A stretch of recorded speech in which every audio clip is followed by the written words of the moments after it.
Hello.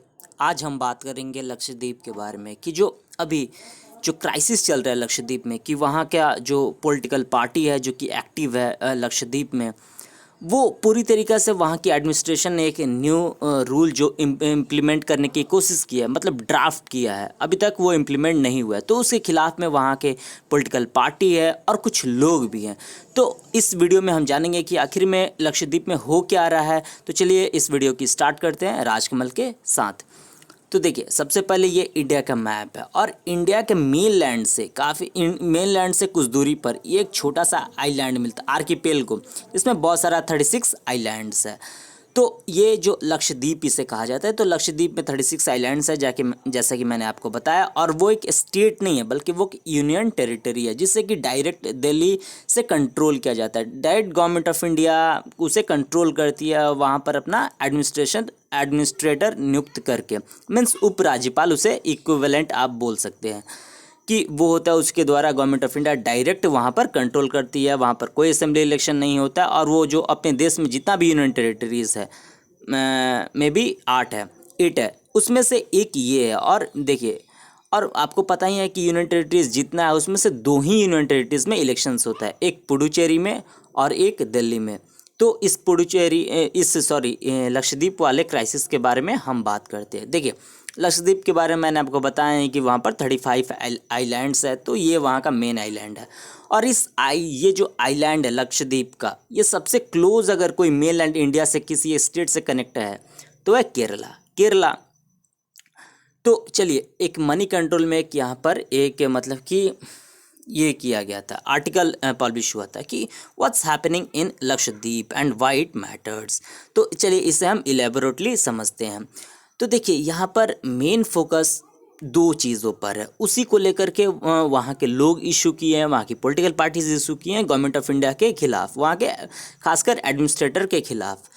पहला है कि उन्होंने एक नया बिल लाया जिसमें उन्होंने पूरी तरीक़ा से बीफ को बैन कर दिया है। और दूसरी तरफ से उन्होंने अल्कोहल को अलाउ कर दिया, जो कि उस स्टेट में अलाउ नहीं किया गया, सिवाय अगर 5 स्टार होटल है या बहुत लग्जरियस होटल है तो उसको छोड़कर और कहीं अल्कोहल वहाँ पर नहीं बेचा जाता है। तो वहाँ की गवर्नमेंट ने, वहाँ के एडमिनिस्ट्रेशन ने बोला है कि अब अल्कोहल हर जगह बिकेगा और बीफ बैन कर दिया जाएगा। तो ये एक मतलब कि लड़ाई शुरू हो गया है बीजेपी में और ऑपोजिशन में, और हर ऑपोजिशन पार्टी इसका विरोध कर रही है। तो चलिए बात करते हैं लक्षद्वीप के बारे में थोड़ा सा। तो लक्षद्वीप का टोटल पॉपुलेशन 65,000 है। यहाँ पर मैंने बताया कि टोटल 36 आइलैंड्स है, जिसमें 10 आइलैंड पर लोग रहता है। और देखिए, इसका टोटल मैं बता दूं कि अगर कोई ग्रोथ रेट है, पॉपुलेशन ग्रोथ रेट, तो वो पर डिकेड 6.23% का है, और जो कि नेशनल लेवल से बहुत ही कम है। नेशनल लेवल है 17.70। और देखिए, यहाँ पर प्रॉब्लम शुरू होता है ये सब कानून से। तो देखिए, पहला कानून है Lakshadweep panchayat regulation 2021 that will ban parents with more than 2 children contesting local body elections. देखिए, ये जो कानून है जो कि लक्षद्वीप पंचायत रेगुलेशन 2021 है, ये आपको प्रोहिबिट करता है, आपको रोकता है। अगर आप पंचायत इलेक्शंस में वहाँ पर पार्टिसिपेट करना चाहते हैं, तो अगर आपका 2 से अधिक बच्चा है तो आप वहाँ पर पार्टिसिपेट नहीं कर सकते। हालांकि यहाँ पर मैंने क्वेश्चन मार्क इसलिए लगाया क्योंकि अभी ये कानून को इम्प्लीमेंट नहीं किया गया। जब तक गवर्नमेंट ऑफ इंडिया की होम मिनिस्ट्री से अप्रूवल नहीं दे देती है तब तक ये इम्प्लीमेंट नहीं हो सकता है। तो अभी मिलना बाकी है अप्रूवल होम मिनिस्ट्री से, जो कि अमित शाह के अंडर है। तो आप समझ सकते हैं कि वो तुरंत ही पास हो जाएगा। मीन्स ये मतलब इस कानून को आप समझिए कि पास हो ही चुका है। तो ये आपको मना करता है, आपको बैन करता है। अगर आपका 2 से अधिक बच्चा है तो आप नहीं कर सकते। यानी ये जो कानून है पूरी तरीके से फैमिली प्लानिंग को डिवोटेड है।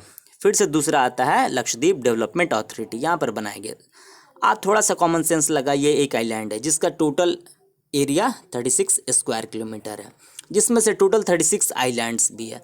और जिसका सबसे बड़ा जो आइलैंड है उसका विड्थ जो है, उसकी चौड़ाई जो है वो 1 किलोमीटर ही है। अब देखिए, लक्षद्वीप की एडमिनिस्ट्रेशन बोलती है कि हम लक्षद्वीप डेवलपमेंट अथॉरिटी को वहाँ पर बनाएंगे और फिर से वहाँ पर हम लोग नेशनल हाईवे बनाएंगे। अब आप बताइए कि यहाँ पर जहाँ पर अच्छे से आप कार तक नहीं चल पाती है, कि वो उसके लिए जगह नहीं है, इतना ज़्यादा मतलब कि पॉपुलेटेड है, इतना ज़्यादा कि लोग है, डेंसली पॉपुलेटेड है, वहाँ पर आप कैसे नेशनल हाईवे बनाएंगे? वहाँ के जो एडमिनिस्ट्रेटर हैं पटेल साहब, उन्होंने बोला है कि हम 50 मीटर्स चौड़ा सड़क बनाएंगे। तो वो कैसे बनाएंगे? वहाँ के मतलब लोगों का घर तोड़ना पड़ेगा तभी बनाएंगे। इसलिए भी वहाँ के लोकल पॉपुलेशन है वो विरोध कर रहा है इसको लेकर, खास करके लक्षद्वीप डेवलपमेंट अथॉरिटी कानून को लेकर। अब तीसरा कानून है anti social activities regulation bill 2021।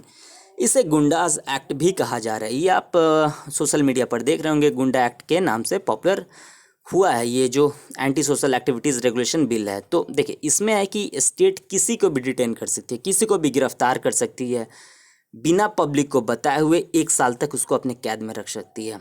तो ये डायरेक्ट अपोजिशन वालों का, अपोजिशन पार्टियों का कहना है कि डायरेक्ट जो भी गवर्नमेंट का विरोध में जाएगा, विरोध करेगा, उसे गिरफ्तार कर लिया जाएगा और 1 साल तक जेल में बंद कर दिया जाएगा। मीन्स प्रोटेस्ट नहीं हो सकता है।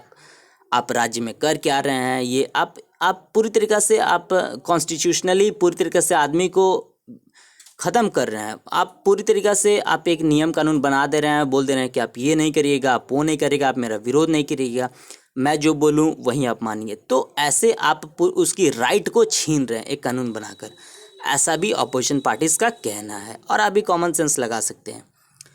और फिर से चौथा कानून है एनिमल प्रिजर्वेशन एंड रेगुलेशन 2021। इस कानून को लेकर तो बहुत ज़्यादा मारामारी है।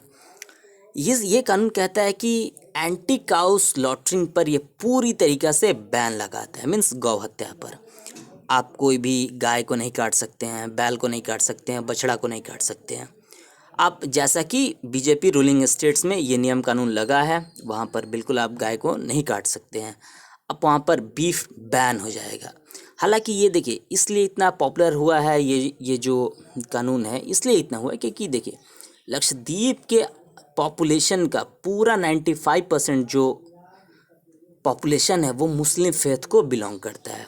अब वो लोग कहता है कि भाई हम बीफ नहीं खाएंगे तो हमारा काम कैसे चलेगा, तो इसी को लेकर प्रॉब्लम हो रहा है। तो मैं बता दूं कि वहाँ के जो एडमिनिस्ट्रेटर हैं वो प्रफुल्ल पटेल साहब हैं। तो प्रफुल्ल पटेल साहब, इससे पहले मैं बता दूं जितने भी उपराज्यपाल राज्यपाल होते हैं उनका एक पॉलिटिकल बैकग्राउंड होता है, सेम वैसा ही इनका भी पॉलिटिकल बैकग्राउंड है। ये बीजेपी से अलाइन है। ये गुजरात में जब मोदी जी वहाँ के चीफ मिनिस्टर थे तो ये वहाँ के होम मिनिस्टर थे और इनको काफ़ी स्ट्रिक्ट माना जाता है। इन पर आप ऐसे विरोध प्रदर्शन करिएगा तो खास इन पर कोई ज़्यादा प्रभाव नहीं पड़ेगा। हालांकि इस कानून को पूरी तरीक़ा से चैलेंज किया गया है केरला हाई कोर्ट में, तो उसका डिसीज़न आना बाकी है। तब तक आप देखिए क्या होता है। और वैसे मैं वहाँ की बता दूँ तो जो लक्षद्वीप है तो उसकी इकोलॉजी में वहाँ पर बहुत ही फेमस है इंटरेस्टिंगली, जहाँ पर इंडिया में ये केवल वहीं मिलता है, वो है ग्रीन टर्टल। ग्रीन टर्टल ये जो है लक्षद्वीप आइलैंड्स के पास ही मिलता है। तो खैर आपको ये मेरा वीडियो कैसा लगा आप मुझे कमेंट करके ज़रूर बता सकते हैं। और घर में रहिए, सुरक्षित रहिए और मास्क पहनिए। इस वीडियो को शेयर कीजिए, सब्सक्राइब कीजिए और लाइक भी ज़रूर कीजिए। और इस वीडियो का PDF लिंक मैंने डिस्क्रिप्शन बॉक्स में दिया है। So thanks.